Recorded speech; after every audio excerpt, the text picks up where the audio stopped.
President Trump has nominated Judge Neil Gorsuch to the U.S. Supreme Court. Gorsuch is described as a constitutionalist and supports the constitutional right to life. Utah Senator Mike Lee is an expert on that founding document. He's even written a book on it. I recently sat down with Senator Lee to talk about what Gorsuch's judicial style would mean for the pro-life movement. Senator Lee, thank you for taking the time to speak with us today.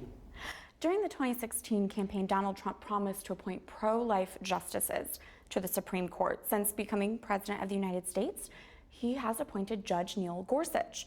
Is Gorsuch that pro-life judge that Trump promised?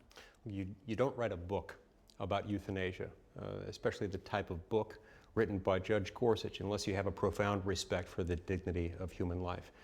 And that's something that we all care very much about, is making sure that our laws and our legal system, including our judicial system, pay due respect for the dignity, the sanctity of human life.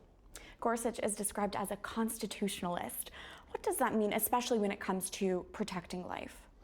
Okay, so a constitutionalist, sometimes this phrase will refer to someone being an originalist, which means that the judge in question wants to interpret the Constitution based on what the words actually say. And to understand what the words mean is willing to go through the hard work and effort of going back and reviewing how the words used in the Constitution were understood at the time they were drafted, at the time they were put into the Constitution and ratified. And that's a quality that Judge Gorsuch has, and that's a quality that is important to conservatives, and it's a quality that should be important to all Americans, because what it means is that we'll reserve the courts not for policy making, but for interpreting what the law and the Constitution actually say, what the words actually mean. That's what we all want. That's what we all should want. That brings me to my next question. You are currently in the legislative branch, but you have a deep background in law. Your father, Rex Lee, was Solicitor General under President Reagan. Your brother is on Utah's Supreme Court. You are a lawyer and clerked for Justice Samuel Alito. So can you break down the role that you have now as a senator in the legislative branch when it comes to protecting life, and how that compares to the Supreme Court, the judicial branch, when it comes to protecting life? Well, it's our job to make policy.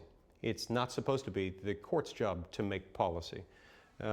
Within the realm of policy making enjoyed by Congress, we're limited by separation of powers principles and also by federalism principles.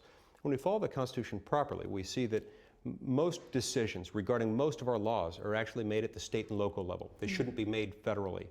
And we also see that law itself needs to be made by the political branches of government, by the executive and legislative branch, whether at the federal or state level, depending on the issue. So one of my jobs is first and foremost to figure out who's the decision maker.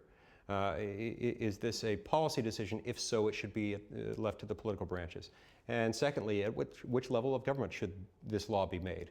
Is it something that's articulated in Article 1, Section 8 or elsewhere in the Constitution as a federal responsibility? If not, then it should be left to the states. You have been outspoken about the need to protect Americans' conscience rights and taxpayer dollars from funding abortions. You introduced legislation to make the Mexico City policy permanent law to stop taxpayer funding of abortion overseas. But what about here at home? What efforts are being made to ensure that high protections will be included in any plan to repeal and replace Obamacare? First of all, with regard to Obamacare, we're doing everything we can to undo this law, which has made health care more expensive, less affordable, less accessible to the American people, and has exacted an unduly large burden on America's middle class. In December 2015, we passed a law that would repeal Obamacare. And that was passed by a Republican House and a Republican Senate. We sent it to President Obama. He vetoed it. There's no reason why we shouldn't pass a repeal bill that is at least as aggressive in repealing Obamacare as what we passed in December 2015. So that's what I've been advocating, is let's go back to that. Let's put that bill on the table and let's get Obamacare repealed, and then we can start dealing with what comes next in an iterative process, one that can involve the American people through their elected representatives. Senator Mike Lee of Utah, thank you so much for your time. Thank you.